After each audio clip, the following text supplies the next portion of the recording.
Hi, in this video we'll look at a metric theory problem.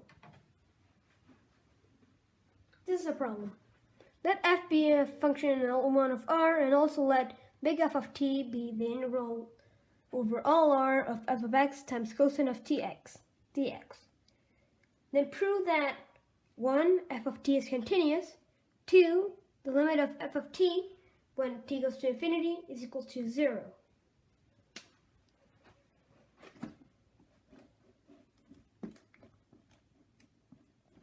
Here's part 1. Let Tn be a sequence converging to T. Then notice that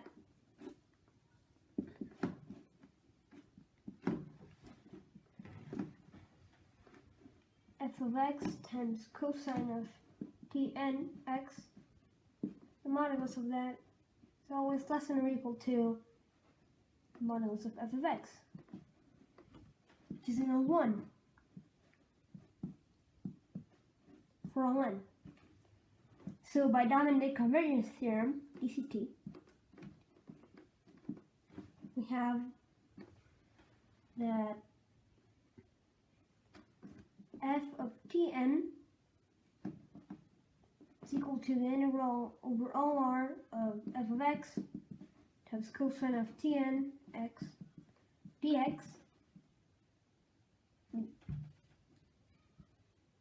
This tends to the integral over all r of f of x times cosine of t x dx, which is f of t.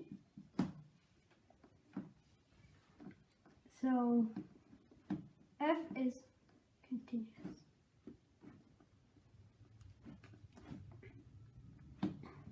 That finishes part 1.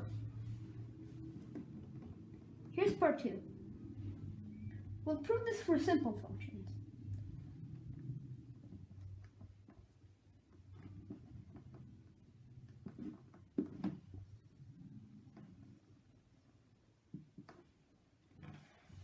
Let phi be a simple function. Then phi can be written as the sum from I equals 1 up to n of some constants ci times the characteristic function of some sets ei.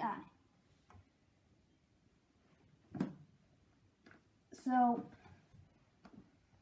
the integral over all r of phi times cosine of tx dx is equal to the sum from I equals 1 up to n of ci times the integral over e sub I of cosine of tx dx, which is equal to the sum from I equals 1 up to n ci times the integral over 1 over t times ei. This is the dilation of e sub I cosine of x dx, and I get a constant. This was just the change of variable. So we get this, and this is less than or equal to sum from I equals 1 to n of ci, can pull the 1 over t outside, times the integral over the unions of the e sub i's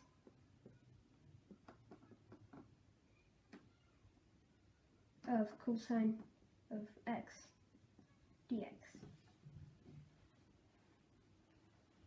And of course this goes to 0 as t goes to infinity. So we proved it for simple functions. Now we need to prove it for general functions f.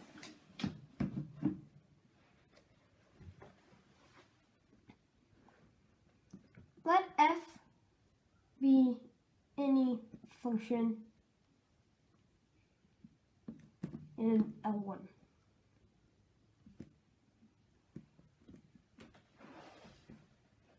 Also, let Vn, let's call that Fn. Let Fn be a sequence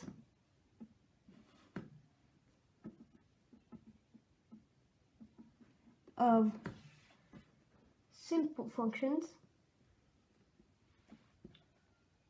converging pointwise to F. We know this to exist. This is a very known theorem. Then f of t is equal to the integral over all r of f of x cosine tx dx. That's just the definition.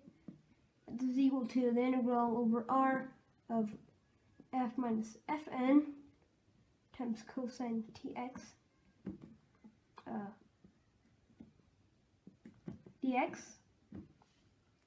plus the integral over all r of fn times cosine of tx dx, which implies that the limit when t goes to infinity of f of t is equal to the limit when t goes to infinity of the integral over all r of f minus fn of x cosine tx dx plus the limit when t goes to infinity of this. But by that, we already, fn is a simple function, so this goes to 0 when t goes to infinity. So it's just this. And this implies that the limit when t goes to infinity of f of t is equal to the limit when n goes to infinity, limit when t goes to infinity, of the integral over r of f minus fn of x times cosine tx dx. But this is bounded uniformly on t, since, you see, modulus of the integral over r of f minus fn of x cosine tx modulus is less than or equal to the integral of the modulus of that, which is less than or equal to the integral of the modulus of f minus fn dx, which does not depend on t. So this is bounded uniformly on t. Therefore, we can interchange the limits. So this is equal to the limit when t goes to infinity of the limit when n goes to infinity of this, which by dominated convergence theorem, this is bounded by f. So the limit when n goes to infinity of this is 0. So the whole thing is 0. So we're done with part 2, therefore the whole problem.